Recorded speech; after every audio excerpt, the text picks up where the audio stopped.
The house I grew up in was a wide, creaky old place built sometime between the 1950s and 60s. It sat on a large plot of rural land, quiet, isolated, and surrounded by tall grass that seemed to whisper whenever the wind blew. Behind the house, in the backyard, stood 3 large sheds. They were rusting at the edges, always damp inside, and seemed to absorb light rather than reflect it. The middle shed was the darkest. It was cluttered with tools, boxes, and my dad's drink fridge. My father told me I could grab a can of Coke from it every now and then. I was outside playing like any normal 9-year-old would. At some point, I decided I wanted that soda. I headed for the middle shed, and immediately, something felt wrong. The moment I stepped inside, the temperature dropped drastically. The darkness inside the shed felt thick, like it was swallowing the space whole. I walked quickly to the fridge, heart thudding in my chest. Just as I reached for the handle, I got the overwhelming feeling that I wasn't alone. I turned around slowly. That's when I saw it. A dark, shadowy figure standing towards the corner of the shed. It looked like a tall man, completely still, with his back turned to me. Not swaying, not breathing, just there, hanging. I grabbed the can, bolted for the door, and didn't stop running until I was halfway across the yard. Just as I turned around to look, the shed door, the same heavy, rusted door that always stuck, slammed shut on its own. One of the stories that scares me so much is the story of La Llorona. I listened to the Spanish spooky podcast, and I was listening to a whole bunch of La Llorona stories. A whole bunch of people were telling their stories, and I came across this one, and it was pretty spooky. So the gentleman says that he lives in Mexico, and he says that many years ago when he was dating his now wife, and he says that he was always staying past his curfew. We all normally do. So he says that one night he was trying to get home very fast, and he cut through that cemetery, and he says he had cut through that cemetery hundreds of times. He had never heard anything. He had never seen anything. Everything was essentially pretty normal. He respected the area, he minded his own business, and he would get his butt home. One night, he is crossing through the cemetery, and he says that he hears a ugly wail, like crying, right in his ear. So he turns around immediately, and of course there's nobody there. So low-key he's freaking out, and he starts walking, like speed walking. And as he's speed walking, he hears this crying, this wailing, pretty much following him and chasing him. And as he turns around, at a distance, he sees La Llorona. He says that he is very dark complected, and he knows that if he would have seen himself in the mirror, he would have been paper white. That was the last time that he ever cut through that cemetery. 2 days later, he goes and he proposes to his wife, because he said that there was no way he was ever going to be just walking back and forth, and he never wanted to cut through that cemetery again. He says that he's even talked to his children and his grandchildren and let them know that if and when it is his time to go, that they better not bury him in that cemetery, because he refuses to go back there. Like I mentioned, for some reason, the story of La Llorona just freaks me out, and I hope I never come across her. But I do wonder, where does her story originate from? I have heard La Llorona stories from Mexico, El Salvador, Brazil, Colombia, and I'm just like, where is she from? And what all these people are claiming to be La Llorona, is it really La Llorona? I don't want to find out, but let me know what y'all think. I may be biased when I say this. The Midwest has some of the best ghost stories, and this is one of them. If you're new here, hi. I usually talk about some pretty scary stuff, and recently I opened an email where all of my followers and anyone who finds this page is able to submit their ghost stories. And let me tell you, I have been reading the most terrifying ghost stories, and this is one of them. It starts off with Adriana mentioning that she was new to the foster system at the time and was roughly 13 years old. So Adriana and her new foster family were going on a weekend excursion to foster mom's family farm. Adriana says as soon as they arrived, there was just something really heavy about this place. But she brushed it off, stacked it up to nerves, and went inside this farmhouse. As she's in the farmhouse, she's looking at all of the photos on this wall, and I guess this family had like loads and loads of photos. She stops at one because she sees her foster mom in the photo and asks, "Who is this man next to you?" To which her foster mom replies with, "That is my brother, and he unfortunately passed away in a tractor accident at this farm that we're at." Already really creepy, but it gets worse. Right across the street from this farmhouse and this barn is an old church. So Adriana and all of the kids go and explore this church. And Adriana is feeling really weird about this church. All of the kids are sending her in first because she was the bravest, and nothing happened. So by the time the sun was down, they all went home to the farmhouse, and all of the kids slept in the basement. And Adriana specifically slept on a couch facing this bar area that they had in their basement. Everyone's sleeping when, all of a sudden, Adriana wakes up in the middle of the night, and she distinctly notes that she's not fond of the dark, me either, and is already really uncomfortable because it is pitch black in this basement. But once her eyes adjust, she realizes that there is a man standing in the bar area wearing jeans and a flannel. And I will quote this, "I didn't know if he was wearing a hat or just didn't have a face." After a while, she was like, has to be an adult, has to be a physical person. So she waited until morning.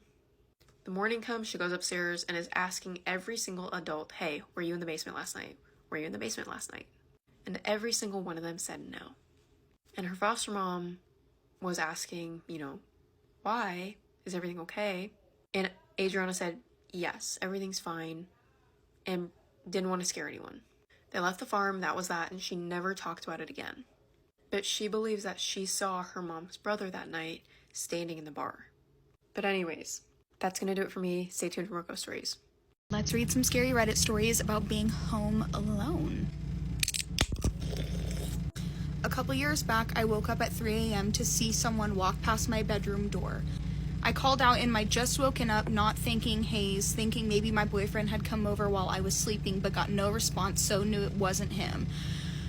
Got out of bed, stupidly forgetting to take my phone or any kind of defensive item with me, and went into the front room where the light was on to be met with a random guy staring at one of the walls. I asked who he was and got no answer. At this point, I'd actually woken up enough to realize I could really be in trouble, so I ran back to the bedroom, grabbed my phone, and ran outside on the phone to the police, who showed up within a few minutes. Turns out the guy was mentally ill, and to this day, myself nor the police know how he got in. I moved into our house a month before my husband did, and I was painting our guest room with the windows wide open. I was busy painting, listening to music, when I realized it had gotten dark outside. I heard the leaves crunching outside, but didn't think anything of it because we have a lot of neighbors who walk their dogs. When I went to close the windows, I saw a man standing in my backyard under the tree, maybe 5 feet from our back door, staring up at me. I fell to the floor and realized the back glass door was probably open and nothing but the screen, which he could have easily just walked into my house. Crawled to my phone and called my husband, who then called 911 while rushing home to me.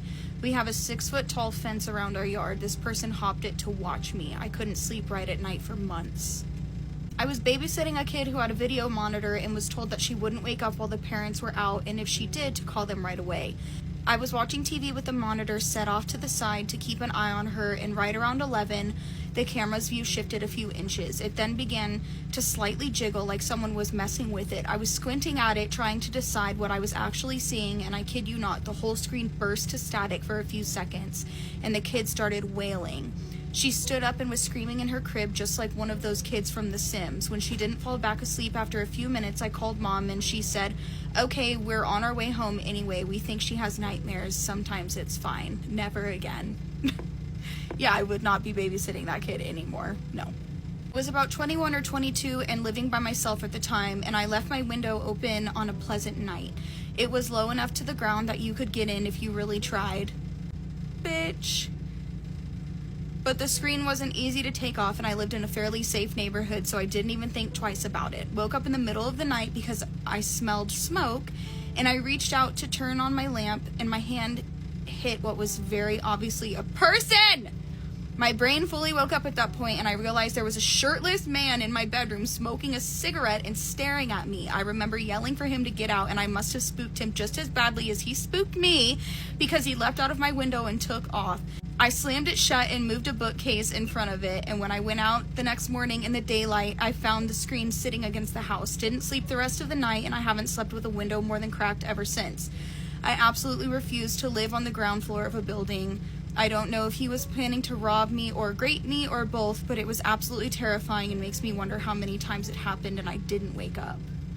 Yeah, I don't care how safe of a neighborhood you think you live in.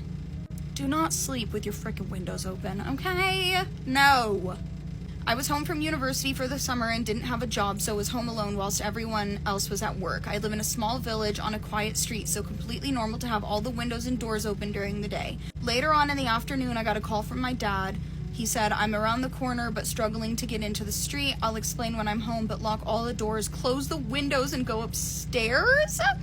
This was obviously strange. We don't live in a bad area, and my dad's sense of humor isn't that mean, but the tone in his voice made me do it without hesitation. Everything closed and locked, and upstairs I go. A few minutes later, I get a second call from my dad. He said, some police are going to be going through the side gate into the back garden to check the shed. I'll be home soon. Again, I was terrified, but knew just to ask later.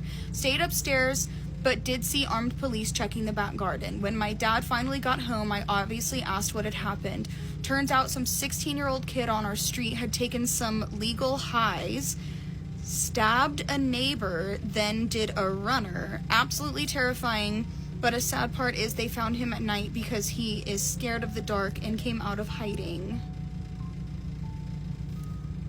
Okay, so he stabbed somebody, and we're feeling bad for him because he's scared of the dark? When I was 19 in my first apartment, I had someone knock at the door. I looked through the peephole and saw this burly, heavy-set man who abruptly started screaming to let him in.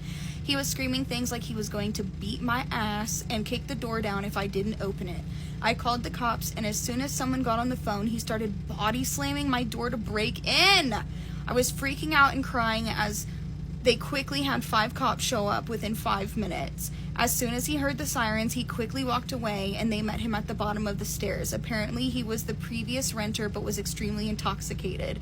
They arrested him, and thankfully he never came back. I ended up breaking my lease and moving out 3 months later. Who's that behind you? This is a paranormal story time. So a couple in their late 20s had just bought this older house in a really quiet, nice neighborhood.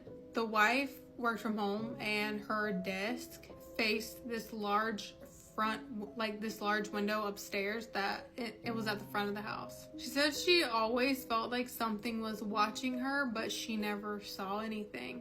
So one afternoon, she's working upstairs. It's rainy and eerie, and she's on a video call with her coworker, and her coworker is like, is someone, who is behind you? There's someone behind you. And she turns around and looks, and there's no one there. And she's like, nobody. And our coworker's like, I literally saw a man standing behind you in your hallway. Well, that same night, her husband comes home from his job, and when he pulls into the driveway, he glances up. You know how you do. He looks up at the window, and he sees his wife standing in the window, and he waves at her, and she just stares at him, and she doesn't wave back. He thought that was really weird. So when he goes in the front door, the entire house is completely dark, and she's asleep on the couch downstairs. The really creepy thing is, over the next few weeks, this upstairs window sighting kept happening. Neighbors, delivery drivers, even kids that were walking home after being dropped off by the school bus or walking through the neighborhood, they would see either a man or a woman standing up in that window looking out to the street, looking at them. But the problem was they had actually, since the incidents, they had locked that room and just left the key downstairs, so no one had been in that room at all. She moved her desk and everything out of that room, and no one had been in there, but people were still seeing a figure in the window. And they also said they sometimes hear creaks coming from that room as if someone's walking around in there. There's an old saying that says that once you have gone to bed and called it a night, that you should not leave your home after that. That if anybody were to text you and invite you out, it's essentially death inviting you out themselves. Unfortunately, Mario didn't listen. Mario's actually my friend's cousin, so this just recently happened. I also suggest that you stay till the end of the story because it has a crazy twist. So Mario was hanging out one night at home with his parents when he decided to go to bed. It was about 11 o'clock at night. He had already gone to bed when his phone goes off and it's one of his friends inviting him out. Apparently this new club had just opened in town and they all were gonna meet over there. Mario decided to just get dressed and leave. He didn't even tell his parents. I don't even think his parents even realized that he had left. They had already gone to bed themselves. He goes to the club and he meets up with his friends. Once they get there, being that the club was new, there was a long line to get in. Mario and his friends are just kind of waiting in line when out of nowhere this random car drives by and just like shoots people. He does like a drive-by shooting. Mario's unfortunately one of the people that get hit. Now back at Mario's parents' house, his parents are already in bed when out of nowhere they get woken up because they hear loud banging coming from the front door. The mom very cautiously goes towards the front door. She's a little confused because she's not used to people coming at this time. Whoever's knocking sounds like they are in distress. She has this little door like right where the peephole is so she can kind of open up and like get a good view of who it is. She opens the peephole, looks out and sees Mario standing there like frantically asking her to open the door. She says that even though it was dark out, she could tell that her son had like blood like coming from his forehead. She goes and opens the door as fast as she can. When she opens it, Mario's not there. It's complete silence. There's no one there. So what came to his mom's house was essentially his confused spirit running to the person that he feels the safest with, which is his mother. I share a lot of stories on here, but that one just really like hit me different. It's so incredibly sad. Even after we passed on, we still look for our comfort, like whoever makes us feel the safest, and that's who that was. Okay, so there's definitely something going on in my house. I have a 6-month-old baby and I had laid her down for a nap. I was in my room getting ready. I was on FaceTime with my sister. We are just chit-chatting away. She's asking about my son. I could see her daughter, my niece. She's playing in the living room. We are literally just talking about our day, what our plans are. And as we're talking, we clearly hear a baby crying. So I get up and I'm like, oh, here we go. I had just laid her down for a nap. I go into the bedroom and I check on her and she is completely out. Didn't move. She was exactly the same way I left her. And I tell my sister and I'm like, okay, you heard that, right? And she's like, I heard Leah crying. I was like, only she wasn't crying because she is out. And my house isn't big, so I literally went right next door. My baby was out. So I don't know what that was, but there's definitely something going on in my house. Today I'm going to light some candles. I'm going to sage the house. Whatever it is, I don't want it. I'll post another spooky story time tonight. Please send me your stories via DM or email and I will be posting one soon. Bye!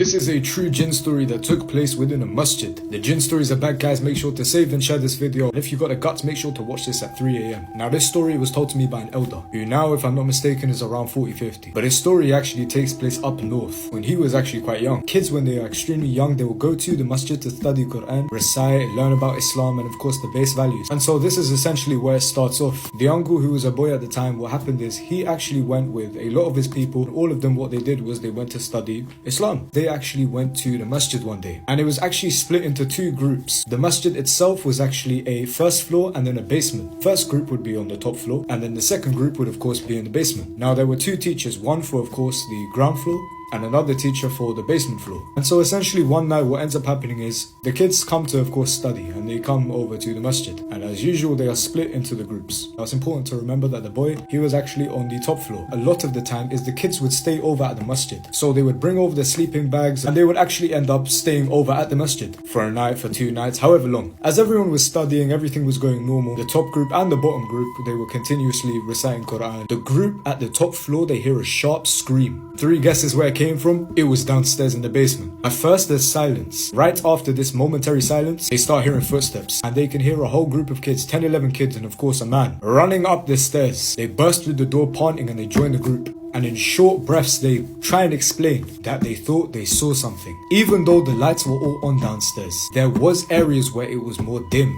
And in those areas, that's where they thought they saw something. Even the teacher, who actually also was running up the stairs. Now in terror, all of them had come up, and of course one imam explained to the other imam what had actually happened. And after reassuring all the kids and of course the teacher as well, they all decided, cool, we're gonna go back downstairs. And basically it was around time to sleep anyway. The lights were turned off and everyone actually got their sleeping bags out and they were all laid next to each other.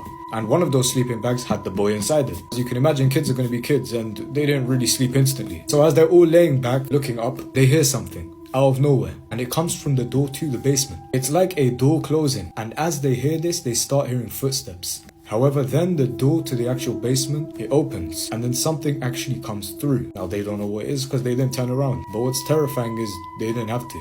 As these kids are laying down, something jumps over all of them. Directly looking up, a dark shadow passes past all of them. Everyone starts screaming. The kids turn to a panic, and they are all desperately trying to find what had just jumped over them. Nothing should be able to jump like that, and nothing should look like that. The next moment, the teacher from downstairs and all the other kids, they came rushing up, obviously confused at what the commotion was. And that's where they all come to the conclusion. Something was in the masjid. They don't know what, they don't know how it got in, but something was there. I hope I came back with a bang, my peoples. Make sure to follow this account if you want more videos like this. Get comfy and get cozy. It's spooky story time. This story was sent in to me by somebody who doesn't want their name shared, so shout out to Anonymous. It was a typical day. My uncles had to go to the city to run some errands. The city from their hometown was about 45 minutes, and before they headed out, Grandma warned them to make it home before dark. My uncles were young and careless. They walked around the city, ate, had a blast, and before you know it, it was dark already. There was no light posts, and it was a two-way road. Grandma knew how dangerous this could be. There had been many accidents on this road, many being fatal. As they drove on the road, they laughed, they talked. And out of nowhere, there was a woman standing on the right side of the road, wearing all white. My uncle that was driving suggested that they stopped. What if this poor lady needed some help? But my uncle in the passenger seat didn't think that was such a great idea. My uncle pulled over and my other uncle got off to let her in. She got into the car and they asked where she was headed to. She said just a little town about 5 minutes away. They conversated with her, but both of them began to get an eerie feeling. As she got off, my uncle recalls that as she was walking, she began to disappear into the air. My uncle stayed silent, didn't really say a word the whole drive back home. Matter of fact, they were both silent the rest of the drive home. When they finally made it to their town, they got off. My uncle driving tells my other uncle, "Did you notice what happened when she got off?" My other uncle replies, "Yes." She began to disappear into the distance. That's not the only thing.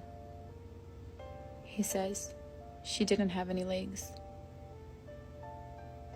He said after a moment of talking to her and flirting with her, I looked down at her feet and I didn't see anything. They remembered their hometown legend, the lady on the side of the road. Legend goes that she died in a tragic accident, so she waits for any driver driving by to give her a lift to her hometown, where she never made it to. According to people, many have crashed themselves when they notice that she doesn't have any legs. Or many crash once she gets off the road and they realize that they have given a ride to a ghost. I have another spooky story for you guys. This one was submitted by someone on behalf of her mother. It appears that her mother had a full-blown conversation with someone who she thought was a loved one, but it turns out it might not have been him. So let's just jump right into the story. I took my 9-month-old daughter to my mom's house to babysit while my husband and I worked. My mom said that prior to agreeing to take care of my daughter, she had plans with my brother to go buy groceries and just run some errands, but nothing was really set in stone yet. So around 8 a.m., I took my daughter to my mom's house, and my mom was taking care of her while we worked. I call my mom every day on my lunch break around 11:30 a.m. On this day, when I called her, I noticed that her voice was shaky, and it seemed like something was wrong. I asked her if she was okay, and she said she needed to tell me something very weird that happened to her. I immediately thought of my daughter, but she said it wasn't anything about my baby. She said that after I left, she played with my daughter until my daughter got tired and went to sleep. My mom went into her room to put my daughter to bed. As she walked out of the room, she headed to the kitchen to make herself something to eat. As she passed by the living room, she looked out the window and saw my brother outside taking out trash out of his car and putting it in the trash bin, which is something that he does often. But a few minutes later, my brother walked in and asked my mom if she was ready to head out to run their errands. My mom told him that she couldn't because she was taking care of my daughter and that she'd sent him a text about it and hadn't heard back from him since yesterday. He just said okay and said he was going to go and run errands of his own then. So my mom just asked him to let her know when he was done or if he was still in the area because he lived about 30 to 40 minutes away. Then my brother left. So my mom calls him about 2 to 3 hours later to see if he was still in town or had already left because she never heard back from him. My brother was confused about what she was talking about because he was actually just waking up. He usually sleeps throughout the day because he's a truck driver and works night shifts. My mom told him to stop lying and that he had been there at her house earlier that day around 9 a.m. He told her that she was crazy and maybe it was just a dream that she'd had. But my mom told him that it wasn't a dream because she had been up since 7:30 a.m. taking care of my daughter and hadn't been back to sleep since. I talked to my brother later that day, and he asked me if my mom had told me about what happened earlier that day. I pretended like she didn't, because I didn't want him to worry or to continue to think about it. He said he had never gone to my mom's that morning. He got off work late that morning and went back home to sleep for a few hours. He said that my mom's call woke him up and that he doesn't know why mom kept telling him he was at her place because he never left his house. He said he even asked her to describe what he was wearing when he went over, and she described exactly what he had on. I don't know what it could be, but I can't stop thinking about this. I would like to know if anyone else has experienced anything like this before. All right, you guys heard her. If you have any ideas about what this could be, what might have happened, leave your thoughts down in the comments, and don't forget to like and follow for more spooky stories.